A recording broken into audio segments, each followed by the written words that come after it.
Médiasphère. Médiasphère.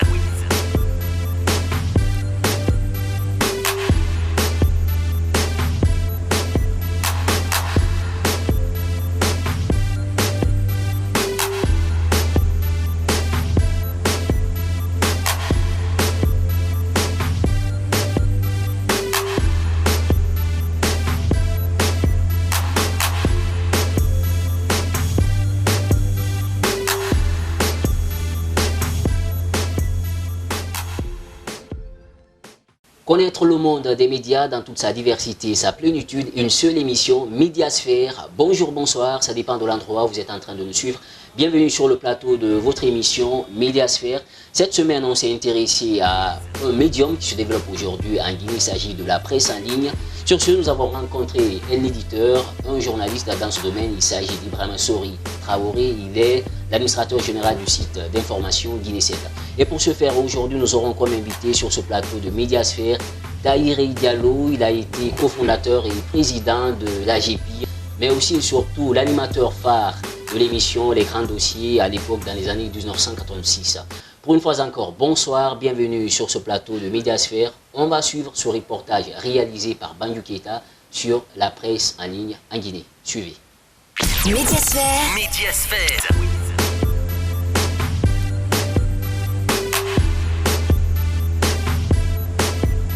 Ibrahima Sori Traoré est un journaliste guinéen. Il est l'administrateur du site Guinée 7, un site visité aujourd'hui par des milliers d'internautes à cause de sa crédibilité. Dans un entretien qu'il nous a accordé, Ibrahima Sori Traoré nous a dans un premier temps expliqué comment il est arrivé dans la presse. C'est parce que j'ai appris à l'université, j'ai fait les sciences sociales. Mais depuis l'université, quand même, j'écrivais. On avait un journal, l'étudiant, ça s'appelait à la fac. Et puis, pour aller vite, un jour, j'ai un copain qui est venu me voir parce que il y avait à l'époque un journal qu'on avait créé qui s'appelait Les Échos de Guinée. Donc, c'est comme ça que je suis venu dans le métier. Depuis, c'est parti. Et entre-temps, j'ai été recruté au diplomate. J'ai été le premier rédacteur en chef du diplomate. J'ai quitté le diplomate, j'ai fait plein d'autres journaux. Et après, j'ai été recruté par une agence de presse qui s'appelle SIFIA, qui est basée à Montpellier, en France. Et puis, peut-être pour couronner tout ça, j'ai bénéficié d'une bourse de l'ambassade de France pour aller à l'École supérieure de journalisme de Lille, voilà, où j'ai fait une petite formation. Les médias étant considérés comme des moyens de création, d'innovation et de voyage, la presse en ligne n'en demeure pas moins. À elle seule, elle prend en compte tous les aspects d'une presse normale. C'est pourquoi Ibrahima Sori Traoré la considère comme une presse moderne. C'est-à-dire, vous qui êtes là, vous pouvez ne pas avoir votre ordinateur, mais vous avez un téléphone que vous connectez directement à un site et tout ça. Donc, et ça marche. Actuellement, pratiquement, les Chinois aidant, tout le monde a peut-être un petit téléphone qui lui permet d'avoir accès à l'information et tout. Et pour le lecteur, elle est moins coûteuse, cette presse en ligne. Parce que là, il suffit d'avoir quelques unités, comme on dit chez nous, pour se connecter, et il a l'information. Et c'est un peu une presse aussi, un peu complète. Elle est un peu complète parce que vous prenez la presse écrite, elle ne peut pas faire de la vidéo, elle peut pas, bon, certes, elle peut faire les photos et tout ça, mais elle ne peut pas faire la vidéo, ce n'est pas mouvant, ce n'est pas dynamique. Vous prenez la radio, c'est intéressant, mais la radio, ça ne fait pas des images, bien que l'information soit instantanée aussi et tout. Mais la télé aussi, la télé se bat beaucoup, mais au niveau de la presse en ligne, à tout ça, en son sein, vous pouvez retrouver la télé. Aujourd'hui, nous mettons carrément les vidéos, la télé, vos émissions, et tout le monde, on met sur la vidéo. On met la radio dessus et on met aussi la presse en ligne. Donc, on peut tout mettre. C'est un peu un média complet. Parmi les autres presses, à savoir la presse écrite, la radio, la télévision, s'il fallait décerner un prix particulier, Ibrahima Sori Traoré le donnerait à la presse en ligne pour des raisons très simples. Je vous dis, quelqu'un déjà qui a lu une information à partir de son téléphone portable et tout, et aujourd'hui tout de suite à l'instant T, et puis un jour, 2 jours, 3 jours après, il retrouve les mêmes informations dans un journal papier et tout ça. Il n'est pas très intéressé. C'est que les gens, les journalistes de la presse écrite et les autres, ils n'approfondissent pas. La presse en ligne devrait être un peu une sorte de devait être une base, quoi. C'est-à-dire devait être une sorte de frigo, de magasin pour les articles. Hein. C'est-à-dire vous venez, vous piochez là, vous prenez ce dont vous avez besoin et puis vous approfondissez. Dans notre balade d'investigation, l'administrateur général du site Guinée 7 nous explique le mécanisme d'affichage d'un article sur un site. Ça, c'est donc le site. Hein. Et généralement, je reçois des articles par ce mail qui est guinée7com@gmail.com. Et quand on reçoit l'article, ce que l'on fait d'abord, c'est de le copier. Et puis, je prends l'article, je le copie. Et puis, je le mets dans un document Word. Voilà, donc ça, l'article il est mis, je l'ai copié et puis je l'ai collé ici. Et puis je le corrige. C'est fondamental la correction. Hein. Il faut absolument corriger les articles. On fait la syntaxe, la sémantique et tout. C'est quand même fastidieux parce que là on fait le travail d'un secrétaire de rédaction. Et après, je viens sur le site où j'introduis les mots de passe. Hein. C'est-à-dire qu'il faut avoir accès au site quand on introduit les mots de passe. Et puis on a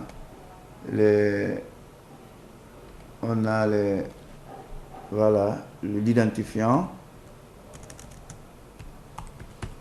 Et puis on a le mot de passe. Donc on est dans le tableau de bord. Mais voilà, c'est ici on met l'article et puis là on met le titre. Et puis c'est ici on peut mettre les photos, la vidéo et tout. Voilà. Mais ce qui est fondamental dans ça, c'est surtout la correction. C'est ce qui prend un peu plus de temps. Sinon, la mise en page de l'article, ça ne prend pas du temps. Peut-être maximum, c'est 2 minutes. Médiasphère.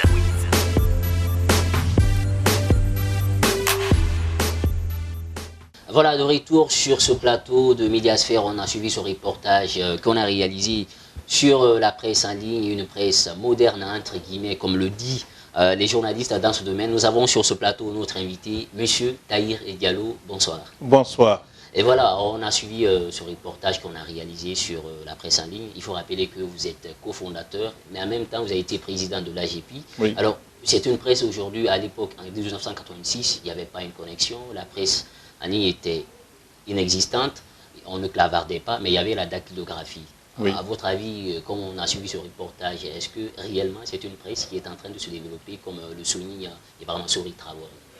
Oui, la presse en ligne est l'avenir de la presse, qu'on le veuille ou non, parce qu'aujourd'hui, tout se fait partout, sur ordinateur, par Internet, de sorte que la presse papier va de moins en moins avoir de l'importance. Parce que quelque part, si nous prenons la presse en ligne, nous savons qu'il y a le son, il y a l'image, il y a une sorte d'instantanéité à l'image de la radio. Oui, l'instantanéité, mais également la rapidité. C'est extraordinaire comme c'est rapide. Alors, doyen, on rappelle que vous avez été l'animateur et même temps réalisateur de l'émission Les Grands Dossiers dans les années 86. Oui. Alors, une émission qui était très suivie par les téléspectateurs. Et l'un de vos fidèles téléspectateurs, à l'époque, c'était le président, le général Lansana Conté. Oui, effectivement. Je l'ai su par hasard. Hein. Je ne savais pas qu'il était un de mes fidèles, disons, auditeurs. Mais c'est parce que l'émission a été suspendue. On disait que c'est le président Lansana Conté qui avait dit de suspendre l'émission, qu'il ne voulait plus entendre parler de cette émission. Et bon, finalement, il a envoyé me chercher, mais pour me confier un travail et en se plaignant qu'il ne comprend pas, les Guinéens, ils commencent bien les choses et puis ils laissent tomber, on ne sait pas pourquoi, etc. Alors c'est là que je lui ai dit, mais monsieur le président, c'est, semble-t-il, vous qui avez demandé d'arrêter cette émission, mais il s'est pris la tête dans les mains, tellement il était surpris. Il a dit, bon, continuons, il ne faut pas perdre son temps. Et c'est comme ça qu'il m'a offert offert un justement, poste. on va aborder Voilà. cette question par rapport au comité militaire de redressement national, au CMRN. Alors, en quoi cette émission dérangeait à l'époque le pouvoir en place? Non, non, en réalité, parce qu'il y a eu un ministre qui s'appelait M. Jean-Claude Diallo. M. Jean-Claude Diallo, dès qu'il a été nommé ministre de l'information, de la communication, avait tout de suite, pour, disons, lettre de mission, entre guillemets, il avait le devoir de faire connaître la nouvelle situation de notre pays, sortir de la démocratie unitaire pour entrer dans la démocratie pluraliste, avec la loi fondamentale, etc. Alors, il fallait expliquer tout ça à la population. Qu'est-ce que c'est la liberté, le droit, le devoir, etc., etc. Tas de choses, de toutes les valeurs symboles fondamentales qui font la force de la Constitution et la force de la démocratie. C'est comme ça que l'émission Les Grands Dossiers ont fonctionné pendant plusieurs années en expliquant à la population de Guinée ces grandes valeurs de la démocratie. Alors, au-delà de votre poste président de l'AGP, on se rappelle que vous avez à l'époque un journal, La Guinée économique, une sorte d'annuel, de 1999 en 1998. Alors, à l'époque, on avait comme Premier ministre Sidi Touré, Oui. Cellou Dalein Diallo, qui était ministre de l'Équipement, et Kassouri, aujourd'hui, qui était aussi à l'époque ministre. Alors, ce journal, pourquoi vous l'avez arrêté? Un journal qui était très prisé aussi. Oui, le journal était très prisé, mais le marché de la publicité était difficile. Moi, je faisais un journal, je ne voulais pas que ça soit un journal financé ou soutenu par le gouvernement. Je voulais faire quelque chose de libre, indépendant, réellement. Et donc, je faisais plutôt appel à la publicité comme il se doit. Et c'est comme ça qu'à un moment donné, je me suis rendu compte que la publicité ne suivait pas le rythme de mon travail. Donc, et comme c'est finalement moi qui finançais, j'ai préféré arrêter jusqu'à meilleure situation comme aujourd'hui. Alors comme aujourd'hui, donc vous comptez alors réinventer, je ne sais pas, changer d'option, aller vers la presse en ligne comme le font les autres? Oui, oui, et ça c'est effectivement la situation aujourd'hui, c'est davantage la presse en ligne que la presse papier. Et nous travaillons à relancer notamment ce journal, La Guinée économique, en ligne. D'accord. Alors, il faut signaler, vous arrivez au niveau du CMRN, le Comité militaire de redressement national. C'était dans les années toujours 86-87, parce que le président Lansana Conté, le général, à l'époque suivait cette émission. Alors, dites-nous comment cet amour est venu. Comment vous vous êtes retrouvé au sein du CMRN? Bon, comme j'ai arrêté cette émission qui l'intéressait beaucoup, il s'est dit, bon, puisqu'ils n'ont pas besoin de vous à la radio, moi j'ai besoin de vous. Et il a envoyé une personnalité, haute personnalité de l'époque, prendre contact avec moi. Et c'est comme ça qu'on m'a fait venir au secrétariat permanent du CMRN. D'abord, la première mission qui m'a été confiée, comme on ne savait pas très bien encore comment faire les choses, on m'a demandé de travailler à la réforme de la Ligue islamique nationale sur les questions religieuses. On m'a confié cette mission que j'ai menée, je crois, très bien en conseillant, après avoir consulté tous les grands religieux du pays, le grand imam Faisal, Monseigneur Sarah, Madame Henriette Conté. Donc, j'ai consulté tout le monde. Et ma conclusion a été qu'il faudrait ouvrir cette question religieuse à un ministère des Affaires religieuses qui rassemblerait vraiment, qui s'occuperait de la gestion de toutes les religions et non pas seulement l'islam. Alors, on dit souvent entre journalistes et hommes politiques, c'était un mauvais mariage. Vous vous retrouvez au sein du comité militaire de redressement national. Est-ce que cela n'a pas eu de l'influence sur votre posture de journaliste? En réalité, c'est ma carrière de journaliste qui m'a amené vers le CMRN. Et après avoir fait cette réforme, enfin demandé, conseillé cette réforme des affaires religieuses, on m'a confié ce que on sait bien, c'est le livre blanc, la rédaction d'un livre blanc sur le camp Boiro.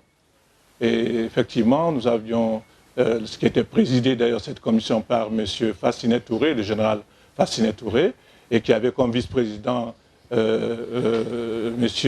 Tamsir Djibril Niane. Et moi, j'étais secrétaire général exécutif de ce comité, de cette commission nationale de rédaction d'un livre blanc sur le camp Boiro.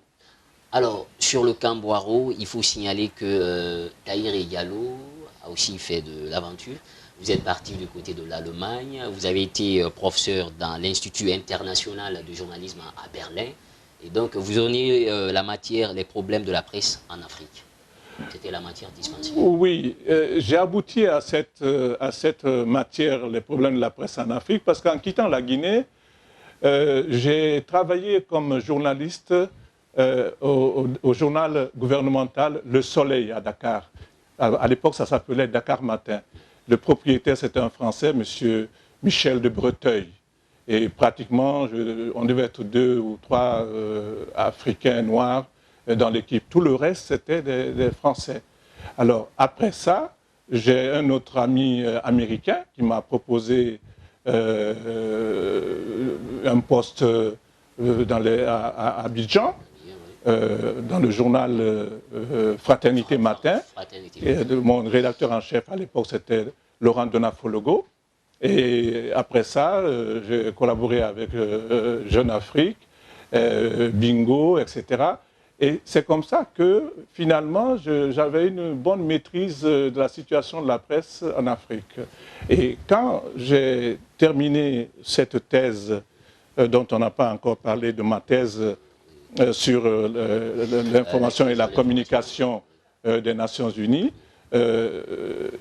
justement, un de mes amis encore m'a aidé à obtenir un poste de conférencier extramuros à cet Institut international de journalisme à Berlin.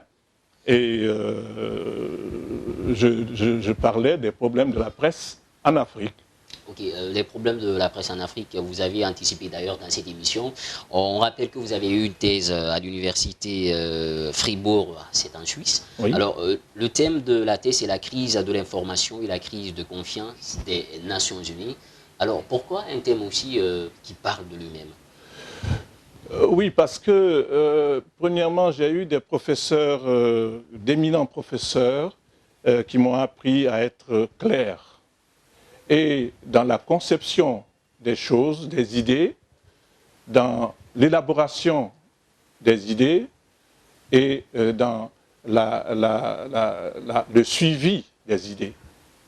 Donc, c'est comme ça que j'ai appris à travailler à l'université.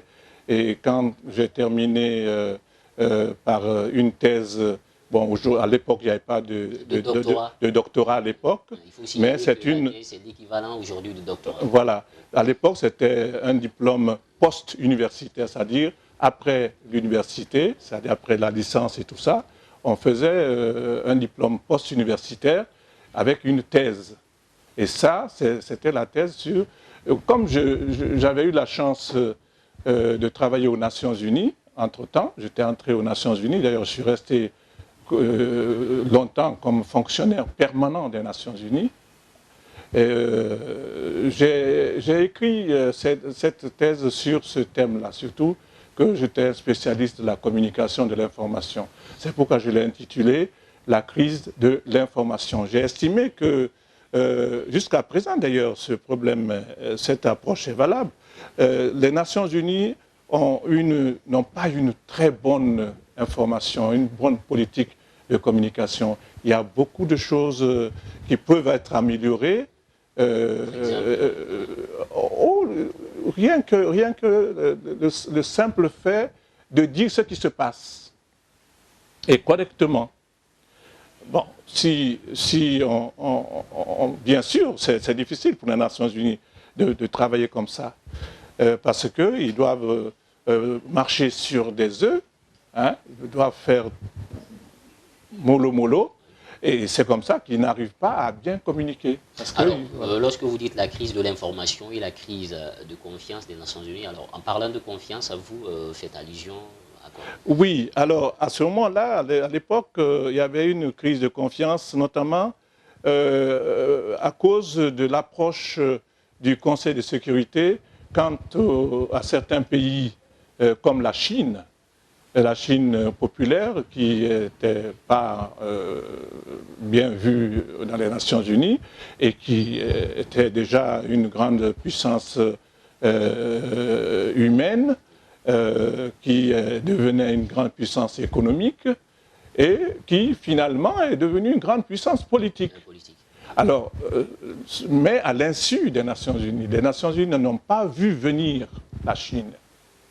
Alors moi, à l'époque, j'ai donc averti, attention, il y a la Chine. La Chine vient, la Chine est là. Il faut regarder dans cette direction. Les Nations Unies, bon.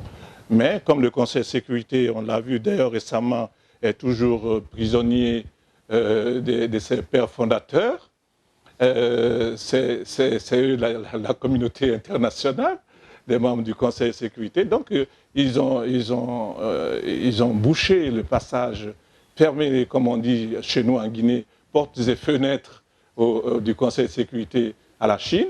Et moi, je soutenais dans ma thèse qu'il faudrait ouvrir le Conseil de sécurité, d'abord les Nations Unies même, puis le Conseil de sécurité à la Chine populaire. Et il faut signaler qu'aujourd'hui, les pays africains jusqu'ici n'ont pas cette capacité d'avoir un droit de veto au sein du Conseil de sécurité. Tout cela, c'est des problèmes. C'est tout, justement, tout ça. Bon, de toute façon, il faudra un jour ou l'autre imaginer une autre organisation des Nations Unies. D'accord. Sous une forme ou sous une autre. D'accord. Alors, on se rappelle de cette phrase du président français Nicolas Sarkozy qui disait « On ne peut pas gouverner le monde du 21e siècle avec les institutions du 20e siècle ». Alors, de retour en Guinée en 1995, il faut signaler que vous rédigez un article avec un titre incitatif qui dit « Et si le président mourait ?» Vous avez fait un constat, bien évidemment, de la situation politique à l'époque de la Guinée. Alors, vous sortez un article qui avait un titre ici, le président mourait. Un titre d'ailleurs incitatif. Alors, à quoi renvoyait réellement cet article? Oui, c'est-à-dire on s'est retrouvé en Guinée à l'époque où il n'y avait aucune institution, ni populaire, ni démocratique en place. Seul le président de la République était en place. Alors, moi, je me suis dit, mais au fond, c'est une situation très dangereuse, très grave. Et si le président mourait aujourd'hui, qu'est-ce que le pays va devenir? Alors voilà d'où est parti le titre de l'article. Et si le président mourait aujourd'hui? Effectivement, bon, ça n'a pas plu du tout à certaines personnes qui se trouvaient autour du président. Mais il paraît que le président en a beaucoup ri. Ça l'a beaucoup amusé. Mais finalement, on m'a vraiment bien tapé dessus. On m'a bien tapé dessus, pas le président lui-même, mais tous ceux qui voulaient bien se faire voir par le président, Lansana Conté, et qui disaient oui, il ne faut pas laisser dire des trucs comme ça, etc. etc. Voilà. Alors le titre, ici, le président mourait, après quelques années, 10 ans après, 15 ans, est-ce qu'on peut dire que le temps vous a donné raison? Parce que la Guinée, on a comme l'impression de se retrouver dans une crise institutionnelle. Naturellement, naturellement. Vous savez, ma carrière au sein du comité militaire de redressement national s'est terminée par un poste de chef de cabinet du secrétariat permanent du CMRN. Ce poste-là m'a donné l'occasion, quand il a fallu justement concevoir et rédiger les premières moutures d'une loi fondamentale. Le président Conté avait demandé à gauche et à droite des exemplaires à certains amis des pays voisins et même en France, etc. Et il a amené tous ces projets sur ma table en disant, bon voilà, organisez-vous pour nous proposer des premiers éléments d'une loi fondamentale pour notre pays.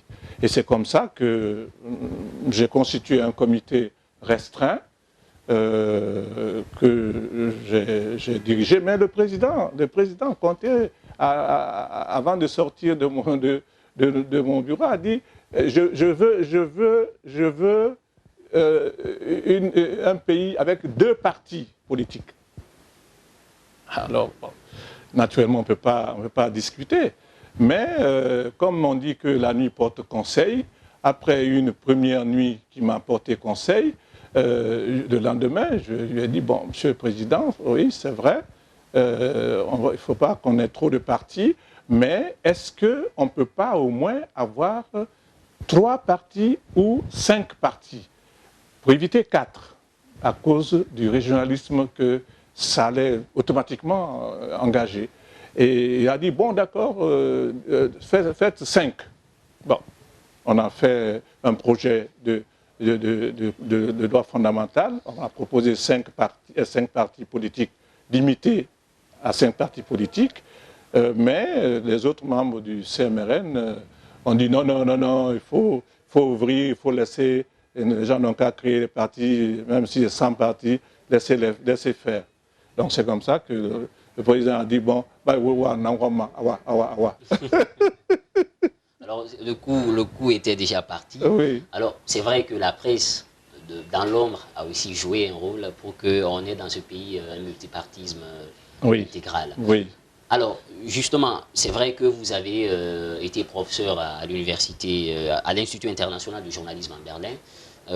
La matière, c'était les problèmes de la presse en Afrique. Aujourd'hui, étant un doyen, Tahiré Diallo, de Monde des médias en Guinée, si on vous disait de situer aujourd'hui les problèmes de la presse guinéenne. Je trouve qu'elle est en bonne voie. Elle est en bonne voie. Naturellement, c'est une nouvelle voie, c'est une nouvelle direction que l'on est en train de suivre, donc qui nécessitera de l'information de notre part, de la formation de notre part et de la maîtrise de la nouvelle approche du journalisme aujourd'hui. Je trouve qu'on est en très bonne voie et que si mes jeunes confrères, parce que c'est ça le problème, acceptaient de se former quotidiennement, c'est-à-dire tous les jours il faut se former, il faut lire, il faut écrire, il faut écouter les radios, il faut regarder la télévision tous les jours. Moi, jusqu'à présent, mon grand défaut, c'est que chaque semaine, je lis 6 journaux guinéens. J'achète 6 journaux guinéens chaque semaine. Non seulement, j'écoute la radio, bien sûr, naturellement, et notamment surtout Espace FM, parce que je suis dans votre zone de diffusion. Et donc, je trouve que vraiment, il faudrait que notre nouvelle classe de journalistes accepte de s'informer, de se former, de se qualifier. Alors, tout récemment, vous avez animé une conférence de presse à la Maison des médias ici à Conakry. Alors, vous disiez au cours de cette conférence que les jeunes journalistes devraient éviter de prendre l'argent pour ne pas baisser dans l'estime des autres. Non, je n'ai pas dit ça comme ça, crûment comme ça. C'est-à-dire que je faisais allusion à une situation que nous avons connue, hein, que nous avons essayé de mettre notre carrière avant tout. C'est pourquoi on était très respectés dans le pays. Le président Sékou Touré aimait beaucoup la presse, il s'occupait bien de nous. N'oubliez pas que la première force de Sékou Touré, c'était sa radio. La radio, la voix de la révolution. Et c'était nous, cette voix de la révolution. Alors, Tahiré Diallo, merci d'avoir répondu à notre appel. Merci beaucoup. À bientôt. Voilà, c'est la fin de votre émission Médiasphère, une émission par les médias avec les médias. Et pour vous, chers téléspectateurs, on se retrouve la semaine prochaine au compte de la même émission. Surtout, n'allez nulle part ailleurs, restez devant votre lucarne joyeuse, car le meilleur reste à venir sur Espace TV.